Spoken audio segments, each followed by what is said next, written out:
Ibu sekalian yang dirahmati Allah, di sini kami dalam rangka menjalankan tugas, yaitu tugas di modul 1.4, yaitu salah satu tugasnya adalah bagaimana seorang CGP itu mengimbaskan ilmu yang diperoleh. Nah, di modul 1.4 ini kami memperoleh materi yaitu budaya positif.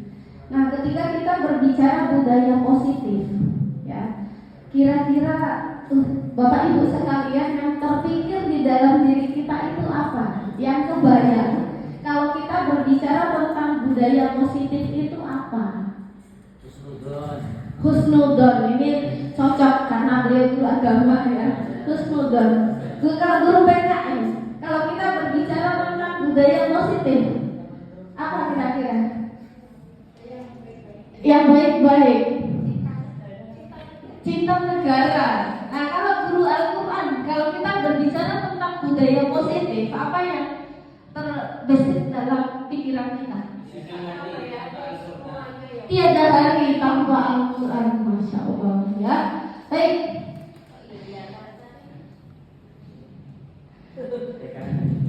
Ya. Nah, jadi ketika kita berbicara budaya positif, Bapak Ibu sekalian, ada 6 hal yang akan kita pelajari bersama di sini. Kita pertama berbicara tentang disiplin positif dengan nilai-nilai kebajikan. Nah, kalau ngomongin kata disiplin, Bapak Ibu sekalian, apa yang kepikiran kalau ngomongin kata disiplin? Tepat waktu. Guru bahasa Indonesia, Ustaz Danuka, kira-kira kita berbicara apa kalau kita berbicara disiplin? Tugas?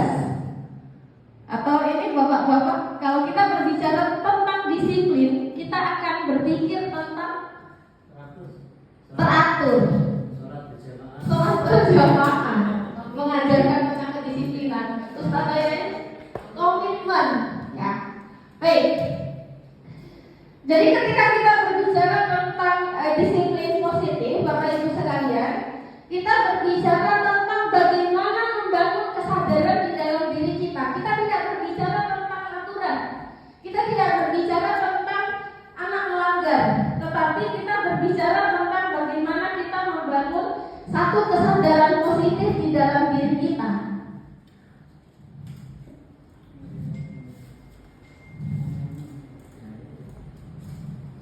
Nah, ketika kita berbicara tentang disiplin positif ini, yaitu bagaimana membangun kesadaran di dalam diri, ini berlaku bagi seorang murid maupun guru. Nah, oleh sebab itu, ya, jadi pada dasarnya Bapak Ibu guru ketika bersama seorang anak itu prinsipnya kalau Ki Hajar Dewantara itu menganalogikan seorang petani. Seorang petani yang bagaimana niatnya untuk menguburkan tanamannya, bagaimana tumbuh subur. Nah, kita sebagai seorang guru dengan murid itu analoginya tadi tanaman dengan tanah.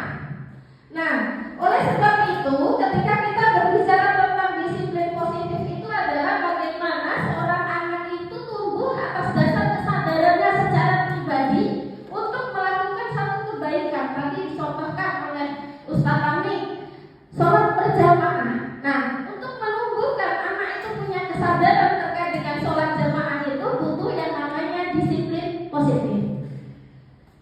Nah, terus bagaimana peran kita sebagai seorang guru di sini adalah bagaimana kita mengarahkan, membimbing anak itu menjadi punya nilai yang baik, punya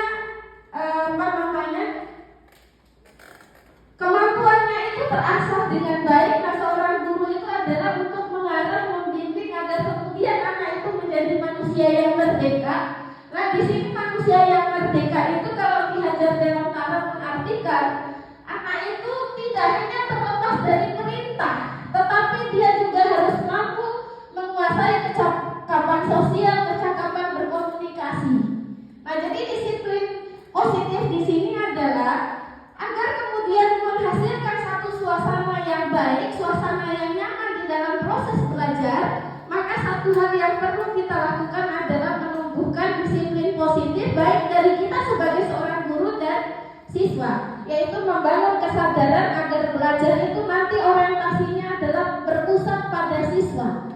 Nah, berpusat pada siswa itu seperti apa Bapak Ibu sekalian? Jadi kita tidak hanya mengikuti apa keinginan murid, tapi kita bekerja sama, berkolaborasi agar kemudian belajar itu tidak hanya guru ceramah, tidak hanya guru kemudian ngomong sampai jam terakhir, tapi di situ ada kolaborasi aktif antara seorang guru dengan murid, sehingga nanti di situ yang paling berperan adalah di dalam proses belajar itu adalah seorang murid. Nah, guru terus tugasnya ngapain di sini? Yaitu mengarah, menuntun, membimbing agar kemudian dia berkembang menjadi pribadi yang lebih baik. Baik. Nah, kemudian selanjutnya ada namanya keyakinan kelas. Nah, Bapak Ibu sekalian, ini bukan satu hal yang baru. Kita sudah terbiasa biasanya kita membuat namanya aturan kelas. Ketika awal pembelajaran di setiap awal semester kita buat namanya kontrak belajar.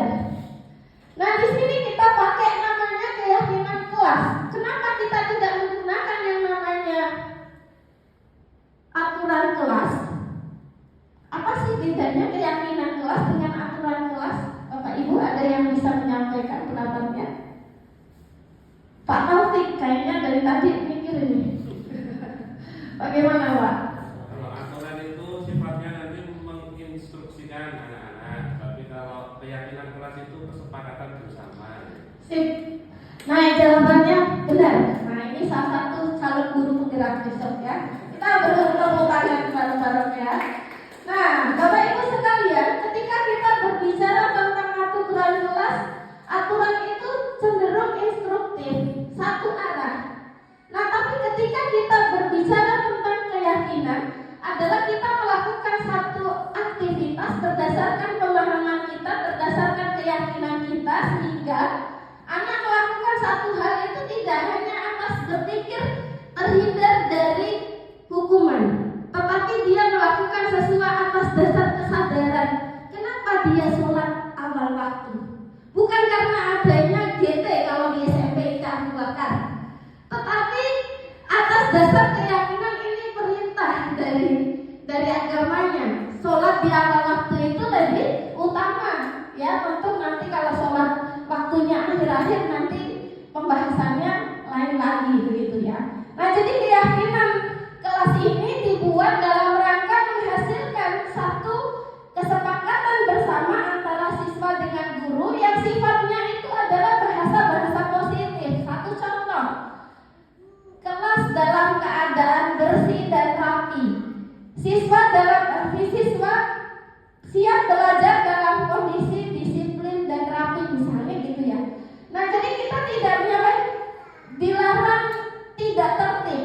Nah, itu yang kita hindarkan. Jadi keyakinan di sini agar kemudian membangun kesadaran itu yang digunakan adalah bahasa-bahasa positif, kalimat positif. Nah, kemudian selanjutnya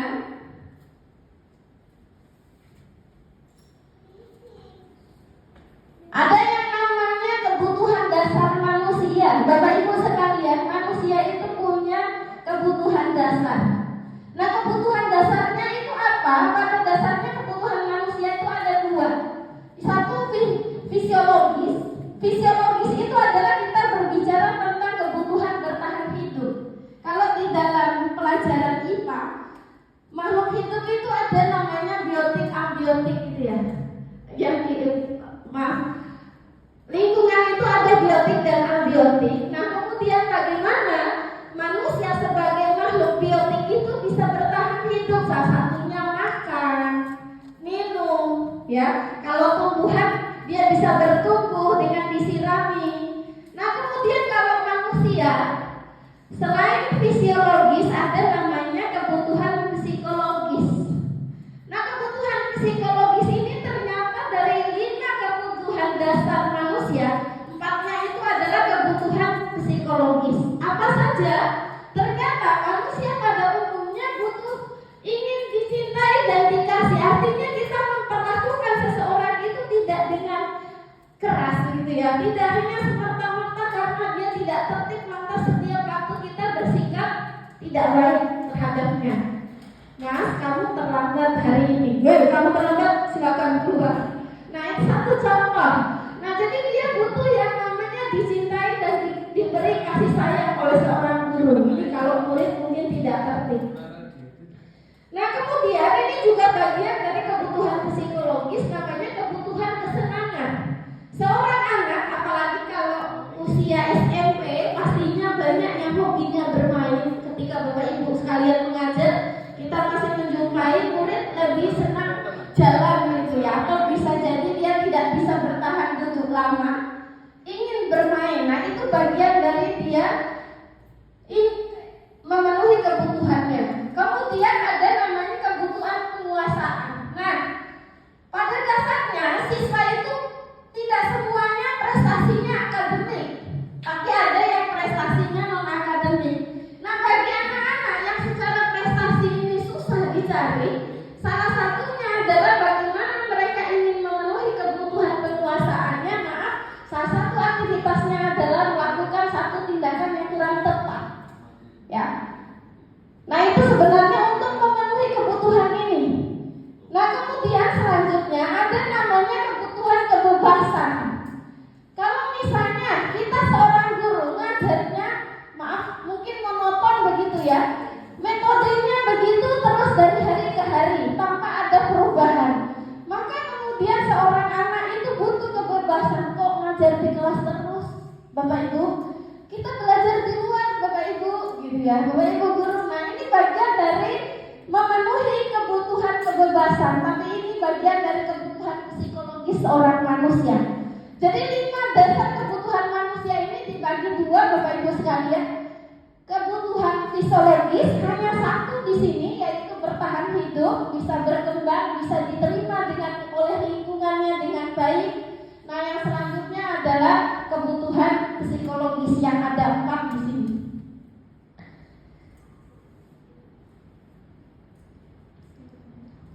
Nah, kemudian selain itu manusia juga ada namanya 5 posisi kontrol di sini. Posisi kontrol itu apa? Di dalam lingkungan kita pasti ketemu dengan orang yang berbuat baik dan orang yang mungkin melakukan satu tindakan yang belum tepat. Nah, di dalam menyikapi tindakan yang belum tepat di sini biasanya ada beberapa karakter yang muncul di dalam kebiasaan kita. Pertama, menghukum. Misalnya, si fulan datang terlambat di kelas. Mas, karena kamu datang terlambat, silakan kamu di luar, saya hukum kamu. Langsung ditentukan apa yang dia terima.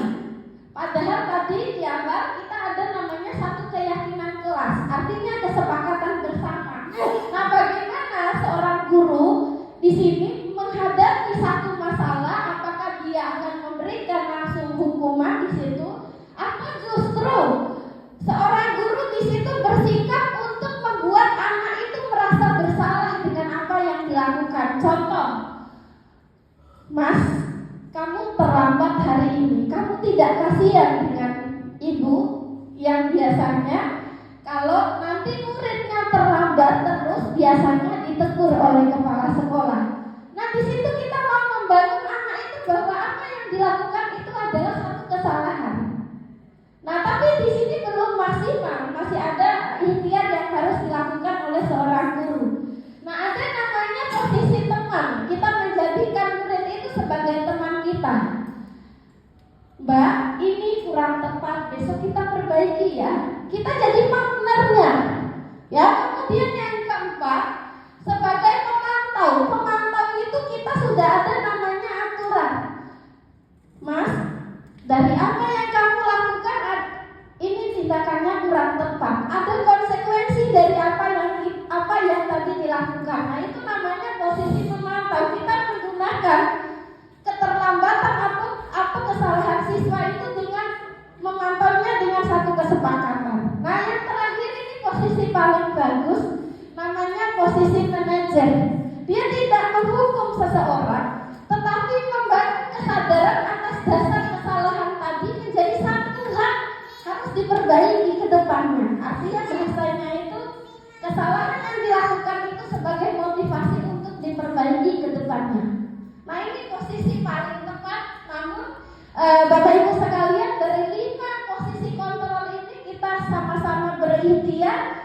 kira-kira mana yang sering kita pakai. Kalau sering kita pakai menghukum, maka kita perlu melakukan satu inovasi, yaitu berubah. Begitu. Baik, selanjutnya.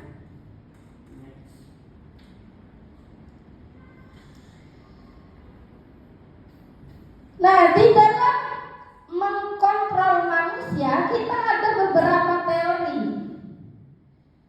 Ya, yang pertama adalah teori motivasi. Di dalam menghadapi tadi murid kita atau orang di sekitar kita, termasuk di rumah kita menggunakan beberapa teori untuk mengatasinya. Pertama, teori motivasi. Nah, teori motivasi ini bisa kita lakukan, mungkin Bapak Ibu sekalian sudah sering melakukan hal demikian.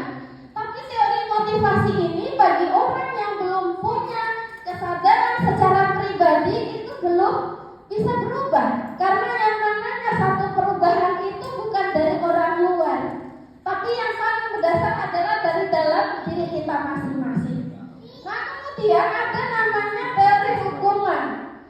Ketika kita ketemu masalah, kita langsung berkaitan dengan apa yang harus kita lakukan, hukuman apa yang kita lakukan. Padahal di sini hukuman itu belum tentu merubah keadaan. Bisa sesaat, tapi tidak akan bertahan lama karena dia bukan bagian dari membangun kesadaran. Nah, ini yang perlu kita perbaiki. Artinya membangun kesadaran itu penting. Sehingga hukuman ini mungkin nanti belakangan, kalau sudah tidak ada cara, boleh kita lakukan. Nah, kemudian ada yang namanya penghargaan. Bapak Ibu sekalian, bisa jadi di dalam kelas kita memberi reward kepada murid kita.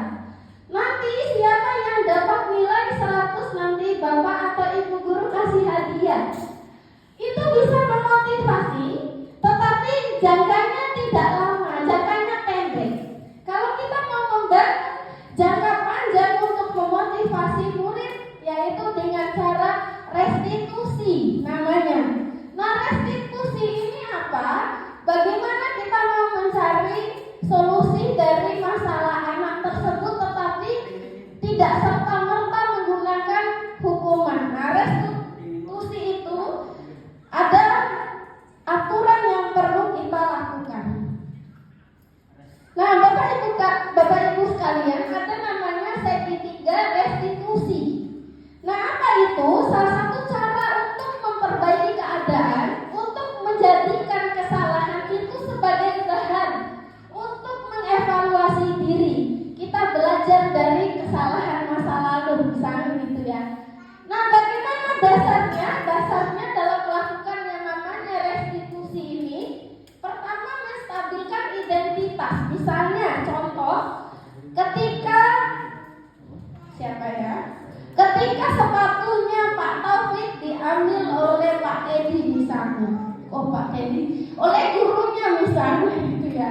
Nah, di sini tentu mungkin Pak Taufik akan merasa kok saya diambil. Nah, perlu ada namanya menstabilkan identitas, perlu dicek dulu nanti di sana. Ya, dicek di sini adalah kenapa hal itu terjadi, kenapa dia melakukannya. Kemudian nanti ada namanya validasi tindakan. Tindakan yang dilakukan seseorang anak itu sudah tepat atau tidak, salah atau benar atau tidak. Nanti di situ diperhatikan. Kalau dia merasa, oh iya Bu, saya salah, lantas kemudian nanti yang dilakukan adalah menanyakan keyakinannya. Kalau kamu salah, apa yang harus kamu lakukan? Atau contoh sederhana lagi terakhir, Bapak Ibu sekalian, misalnya ketika Bapak Ibu mengajar, tiba-tiba ada anak yang mungkin tidur-tiduran di belakang. Ya, kita tidak berkenan sebenarnya, tapi kemudian kita menyampaikan, Mas, apa yang kamu lakukan itu kurang menghargai saya misalnya. Nah, di sini nanti ada untuk menyelesaikan restitusi ini, masalah dengan segitiga restitusi ini butuh penengah yang untuk memvalidasi tindakan dari tadi anak yang tidur-tiduran. Jadi bukan guru yang tadi di depan, agar kemudian nanti masalahnya bisa netral dan bisa diselesaikan. Salah satunya dilakukan oleh seorang anak tersebut, sehingga nanti terbangun satu kesadaran apa yang dilakukan itu tidak tepat, sehingga besok tidak diulangi lagi. Terakhir Bapak Ibu sekalian, jadi ketika kita berbicara tentang budaya positif adalah bagaimana di sekolah kita di SMP IT Abu Bakar Yogyakarta ini kita hadirkan budaya-budaya yang baik. Tentu ini sudah kita lakukan agar menjadikan sekolah ini bisa berkembang lebih baik lagi. Tentu budaya ini perlu ada peningkatan. Kalau biasanya senyum, sapa, salam itu sudah menjadi satu kebiasaan, kita tingkatkan di hal-hal yang lain. Nah, itu yang bisa saya sampaikan Bapak Ibu sekalian. Kita semua adalah kelompok penggerak di dalam melakukan kebaikan untuk menghadirkan satu budaya positif di dalam sekolah kita. Semua itu berawal dari disiplin positif yang harus dibangun oleh guru dan murid, sehingga semua melakukan sesuatu atas dasar kesadaran dan keyakinan. Baik Bapak Ibu sekalian, itu yang bisa saya sampaikan. Lebih kurangnya saya mohon maaf. Semoga ini bisa sedikit membantu Bapak Ibu sekalian dan termasuk kami yang sedang belajar ini selalu bisa memanfaatkan mengamalkan ilmu yang kami peroleh. Terima kasih. Assalamualaikum warahmatullahi wabarakatuh.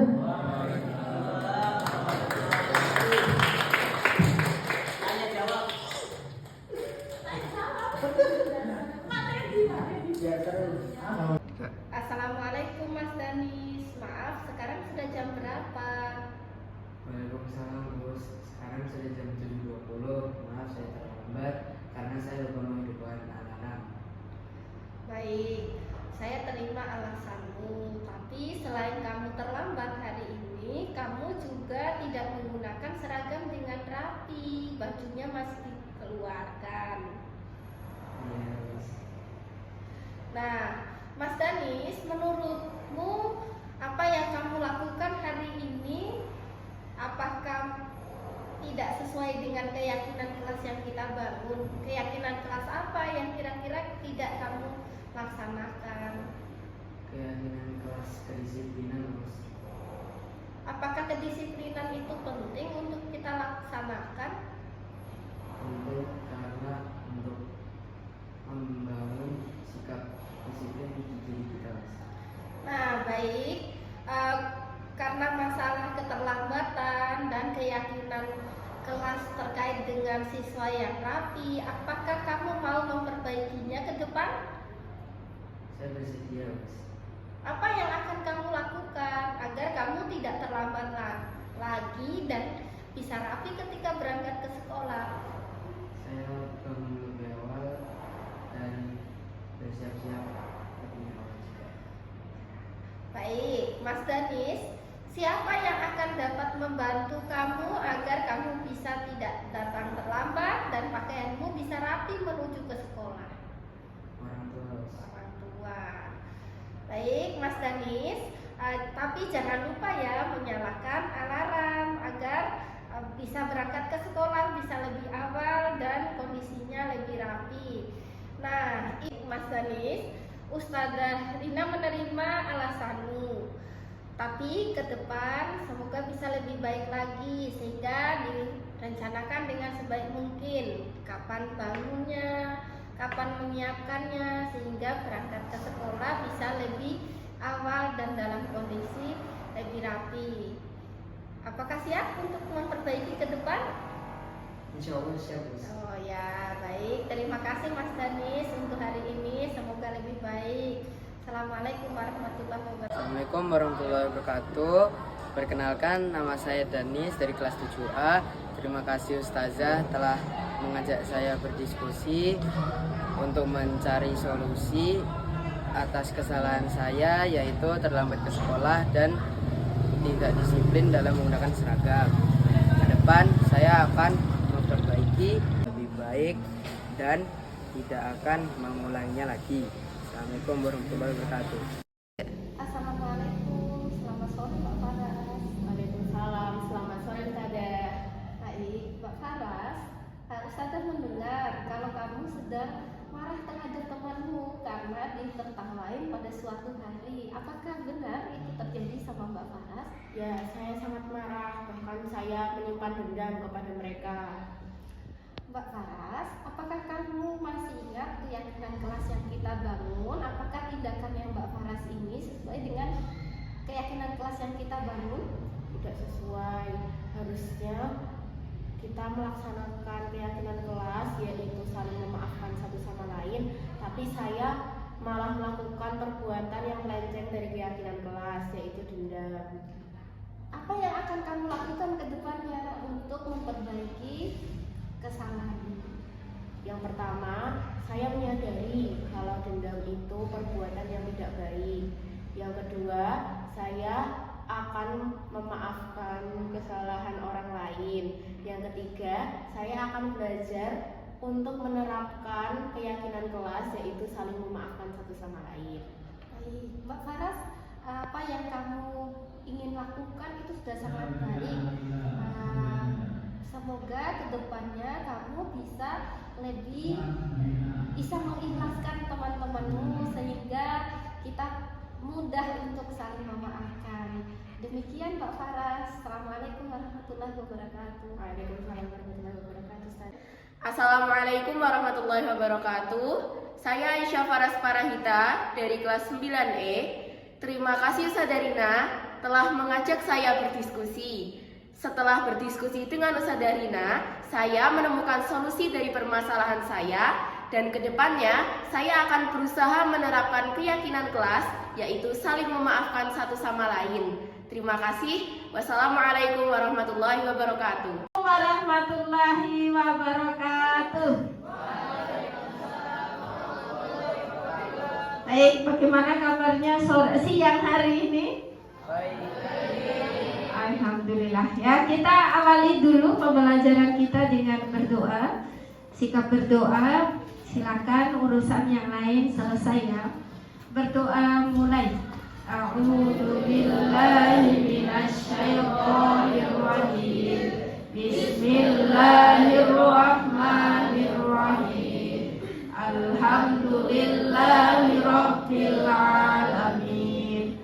Ar-Rahmanir Rahim. Maliki yaumiddin.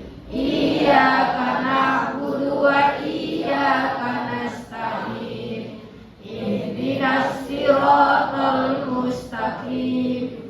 Siratal ladzina an'amta 'alaihim ghairil maghdubi 'alaihim waladdallin.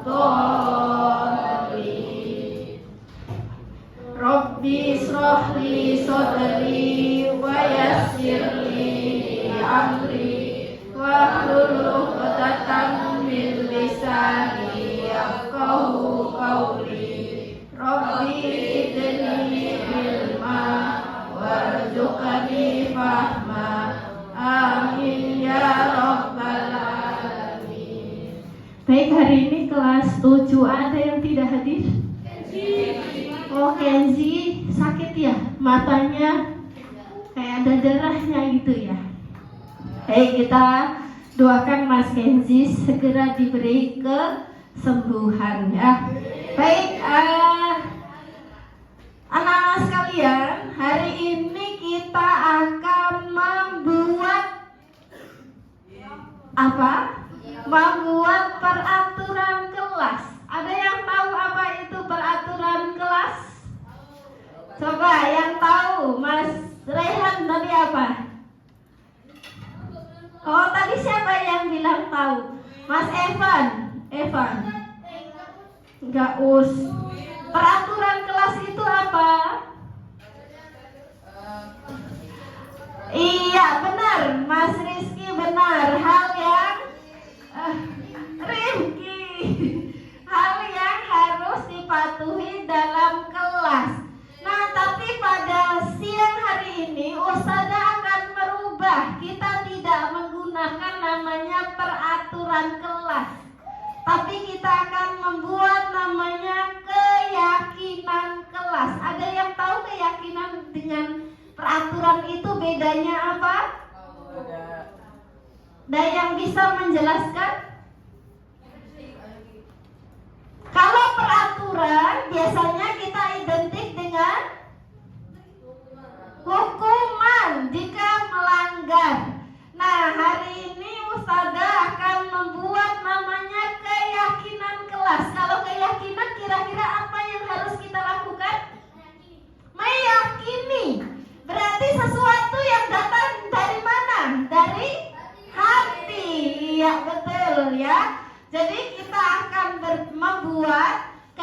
keyakinan kelas di kelas 7A. Nah, teman-teman bisa menuliskan di kertas ini. Nanti Ustazah akan membagikan kertas ini. Silakan kalian mau menulis apapun boleh ya. Nanti akan kita bahas bersama di depan. Mulai dari sekarang Ustazah bagikan kertasnya. Kalau nulis nama, kalau mau nulis boleh, tidak juga boleh ya.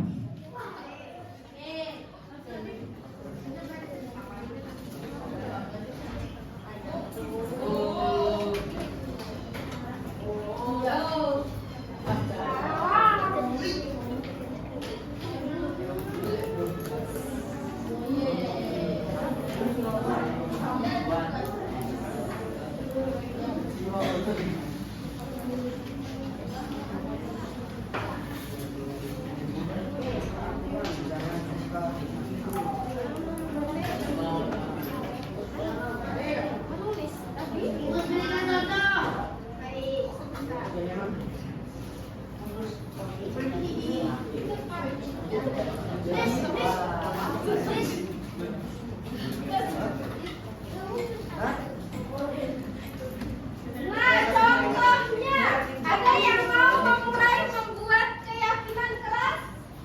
Siapa yang mau memberi contoh? Siswa hadir disiplin. Nah, contoh ya, siswa belajar dengan tertib. Nah, siswa saling menyayangi satu dengan yang lainnya. Itu contoh ya. Tidak saling membuli. Baik, silakan menuliskan di kertas yang sudah dibagikan. Kalau sudah selesai bisa ditempel di depan sini ya. Ya, mulai dari sekarang.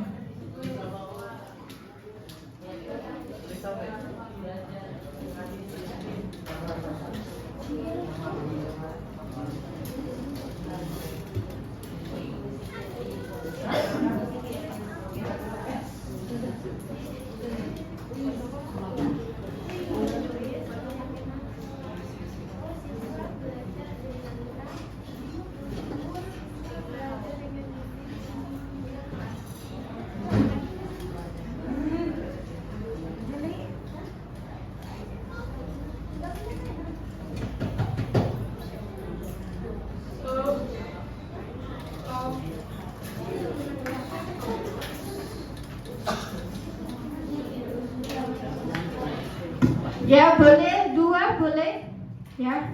Satu kertas boleh ditulis dua. Bebas ya. Jadi terserah kalian menulis apa, boleh.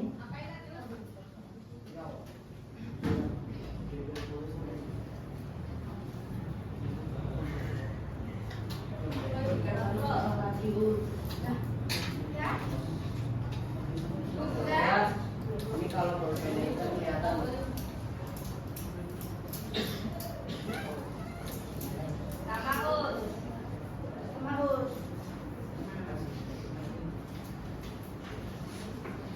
Ya sudah, silakan ditempel di depan. Kasih sudah, boleh ditempel.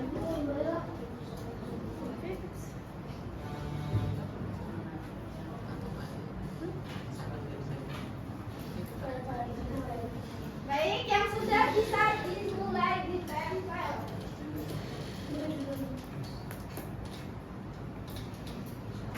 Yuk. Nah, Mas Rehan, yuk, yang lain boleh, silakan.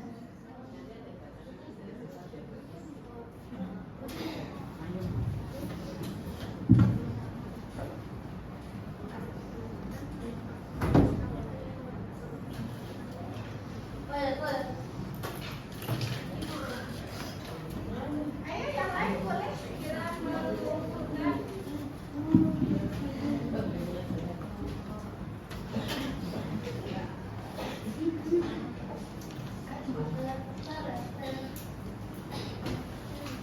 Ustazah, boleh berapa Ustaz?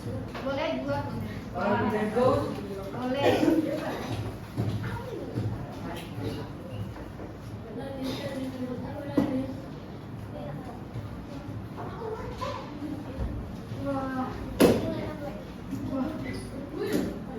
Ya, yuk. Kalau ketinggian nanti Ustazah susah ngambilnya. Nanti tidak ada loncat-loncat. Yuk. dibantu ketua kelas. Orang itu di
Baik, sudah?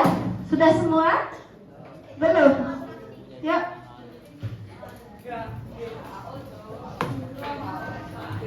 Kalau berbentuk tempelannya malah semakin bagus. Tapi kalau berantakan ya.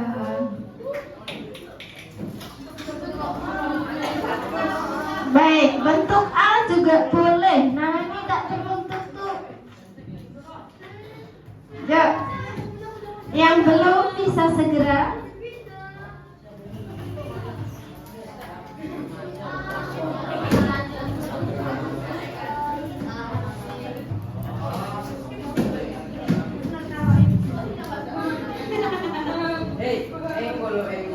Kayak dibuat 7A seperti kelasnya. Yuk.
Baik, kalau sudah selesai yang lain boleh silakan kembali ke kursinya masing-masing.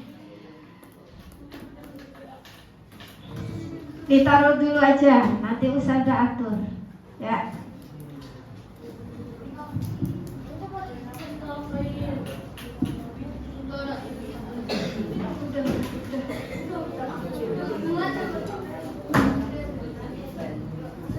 Baik. Apa yang sudah teman-teman tuliskan dan ditempelkan di depan, Ustazah minta bantuan yang membacakan. Relawan boleh, Mas Rehan minta tolong dibacakan.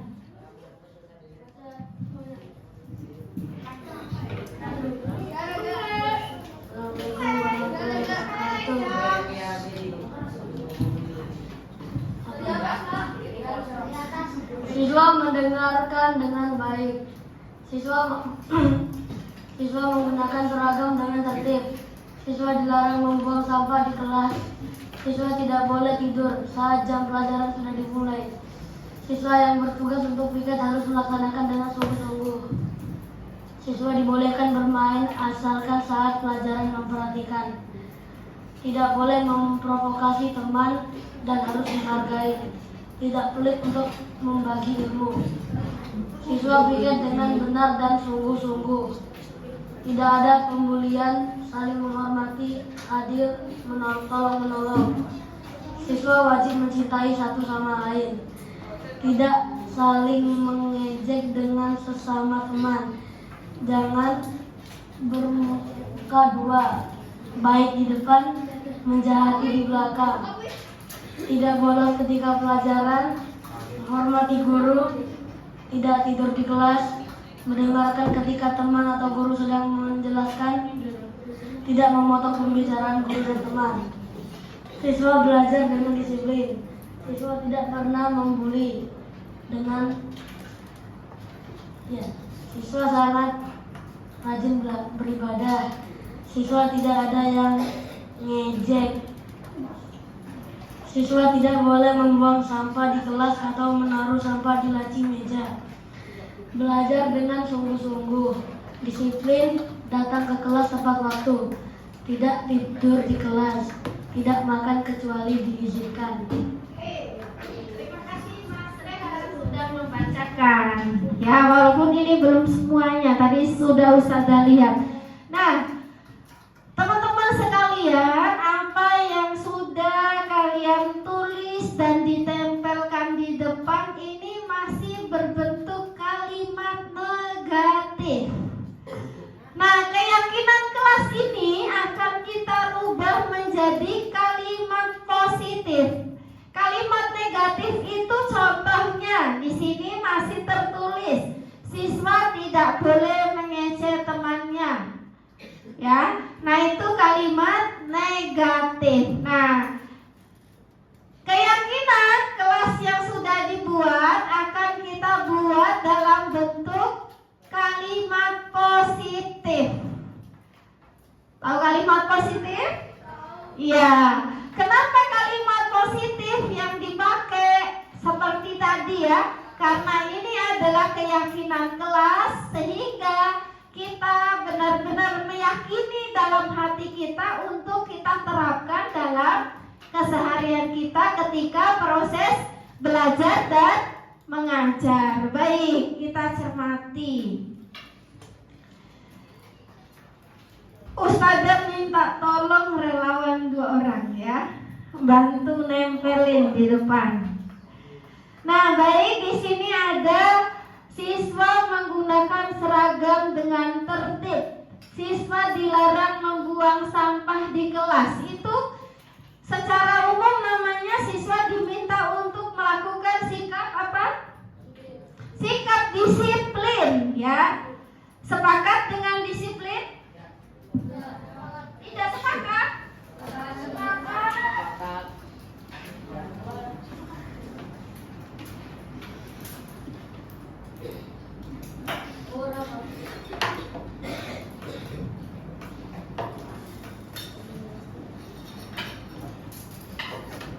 Baik, pertama, siswa disiplin dalam berseragam. Sepakat tidak? Sepakat. Mas Rosid, bantu Ustazah menempelkan di samping sana dulu ya. Di sana.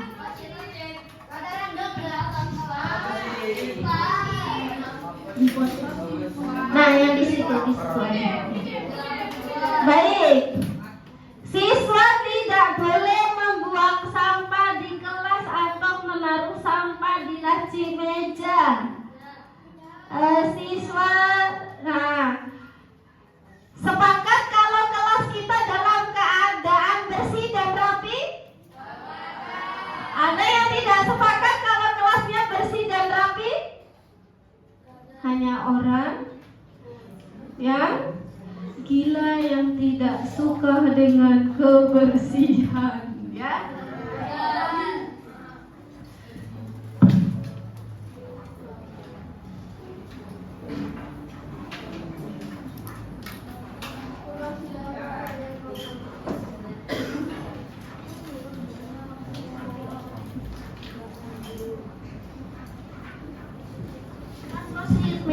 belum lagi? Baik, kita cermati lagi. Siswa piket dengan benar dan sungguh-sungguh. Tidak boleh pelit untuk berbagi ilmu. Baik, sebentar. Siswa harus saling menyayangi. Sepakat kita harus saling menyayangi antara satu dengan yang lainnya. Tidak ada pembulian, ya.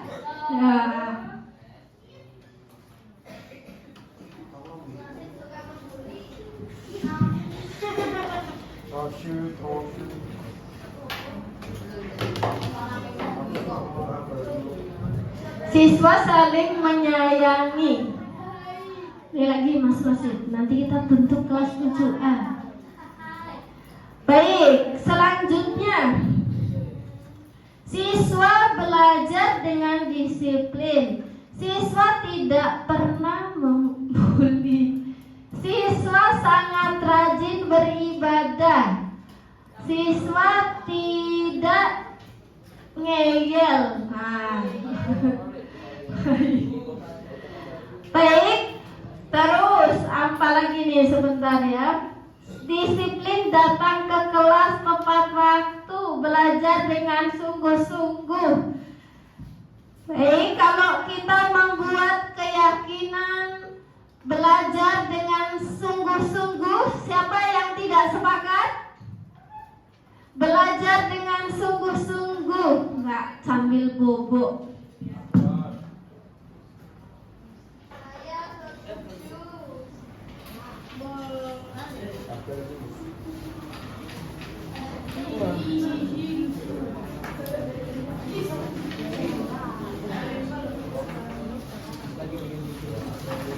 Ayo Mas Rosid, lagi Mas Rosid. Baik, kita lihat lagi. Belajar dengan tenang dan no bullying. Nah, tadi ya sudah. Tidak berbicara kasar, tidak mengobrol saat pelajaran. Baik. Siswa menggunakan bahasa yang baik dan benar. Siapa yang tidak sepakat? Siapa yang suka ngomong jorok? Nggak ada ya, semuanya suka ngomong yang baik.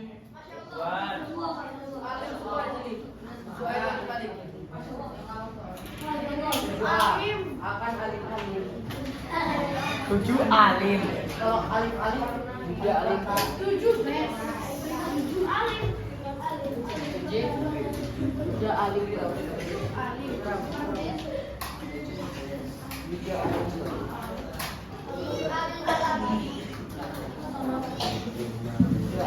Siswa bersikap berbicara dengan santun. Siapa yang tidak suka dengan sesuatu yang santun? Ya, semua orang yang pikirannya normal pasti senang dengan namanya kesantunan. Baik, kita lihat lagi, apalagi ya.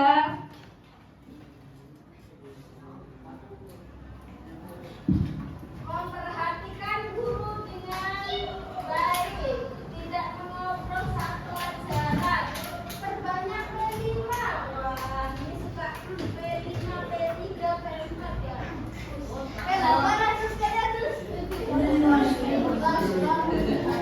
Kayaknya kita sampai Deo. Nambah banget.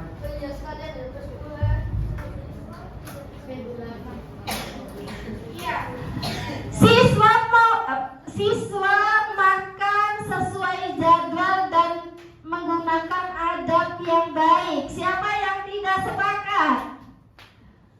Nanti makannya sambil berlari.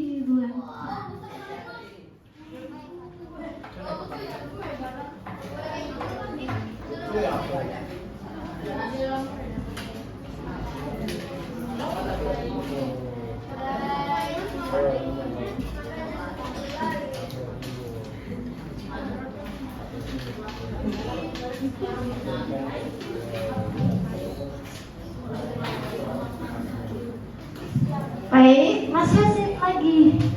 Baik, kita cermati lagi, tinggal terakhir nih.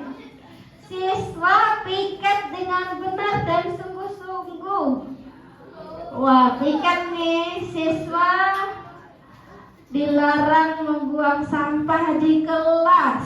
Baik, kalau kita membuat satu keyakinan tadi, kelas bersih dan rapi. Baik, Mas Rosid boleh dibacakan yang sudah Ustazah tulis di samping? Dibaca. Baik, keyakinan yang akan kita sepakati, yang pertama, siswa disiplin dalam berseragam. Baik, yang kedua, kelas dalam keadaan bersih dan rapi. Ketiga, siswa bersikap berbicara dengan santun. Yang keempat, siswa saling menyayangi antara satu dengan yang lainnya. Yang kelima, belajar dengan sungguh-sungguh. Yang terakhir, siswa makan sesuai waktu dan menggunakan adab yang baik dan benar. Baik, terima kasih Mas Rosid. Nah, teman-teman sekalian, kelas 7A kita sudah membuat satu keyakinan. Ada 6 hal yang menjadi keyakinan kelas kita, sehingga nanti ke depan keyakinan kelas ini menjadi satu hal yang sama-sama kita yakini di dalam proses belajar di kelas 7A. Ya, terima kasih teman-teman sekalian karena sudah menuliskan ide dan gagasannya. Akhirnya kita memiliki keyakinan kelas dalam proses belajar. Terima kasih, kita akhiri dengan bacaan hamdalah. Alhamdulillahirabbil alamin. Assalamualaikum warahmatullahi wabarakatuh.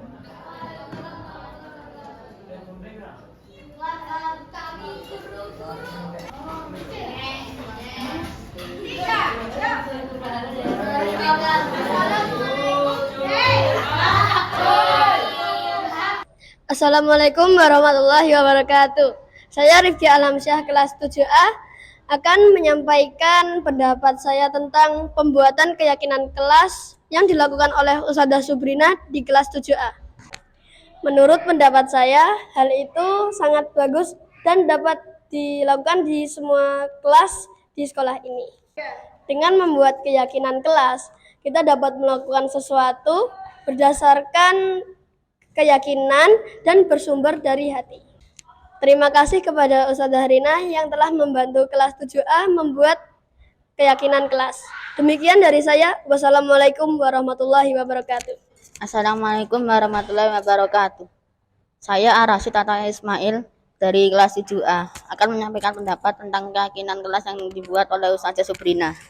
Menurut saya, keyakinan kelas yang dibuat oleh Ustazah Subrina sangat bagus dan bisa diterapkan di semua kelas agar membuat semua siswa di kelas tersebut disiplin. Terima kasih Ustazah Subrina telah membuat keyakinan kelas. Wassalamualaikum warahmatullahi wabarakatuh.